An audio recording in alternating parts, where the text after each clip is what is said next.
আঙ্গ নোয়াখালী জেলা যে ধনী এলাকা হেটা পুরা দুইনে দুইনে প্রমাণ হয়ে গেছে। ধনী হইতো বা কিল্লাই ব্যাকের ঘরে বিদেশি এলা আছে। আল্লাহ দিলে আঙ্গ ঘর 3 ভাইয়ের ভিতরে 2 ভাই বিদেশি আছে। একজন আল্লাহ দিলে পোল্যান্ড থায়, আরেকজন থায় জার্মানি। খালি আমি অবাকা দেশে হয়ে রয়েছি। আঙ্গ নোয়াখালীর এই উন্নতি হোক ব্যাকেরে দেখে ফেললাই। আর আঙ্গ বাইরের কথার পুরো নোয়াখালীর কথা কি কমু, ব্যাগের ঘরে ঘরে বিদেশি এলা আছে। ইউরোপ, আমেরিকা, সৌদি আরব, কাতার, দুবাই সব দেশে আঙ্গ নোয়াখালী জেলার মানুষ আছে। ব্যবসার কথা কি কমো, নোয়াখালীরা ব্যবসা দিলে লাল বাতি, সবুজ বাতি, বেগুন উত্তরে চলে। আর এই জন্যই টেকনাফ, তেঁতুলিয়া, ঢাকা থেকে চট্টগ্রামের অনেক অফিস আদালতের ব্যবসা বাণিজ্যের বস এই নোয়াখালীরা। আর উন্নতি করতেও বা কিল্লাই নোয়াখালীরা মানুষের যে ঠকানি কত কষ্ট, একবার ঠকাতে যাইলে না বুঝবেন। মাথা হাগল হয়ে যাব তো হেতারে ঠকাইতে হাইতেন না।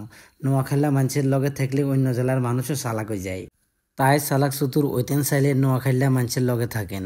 আজকের ভিডিও এই পর্যন্তই। ভিডিওটি ভালো লাগলে লাইক দিন। আঙ্গা নোয়াখালীরা মানুষের সম্পর্কে আপনাদের কি মতামত তা কমেন্ট করে জানাবেন। আমার বলা নোয়াখালী ভাষা আনেকতন কি কম লাগছে সেটা একটু জানায়েন। আর সবসময় এরকম ভিডিও দেখতে চাইলে ফলো দিয়ে সাথে থাকেন। ধন্যবাদ।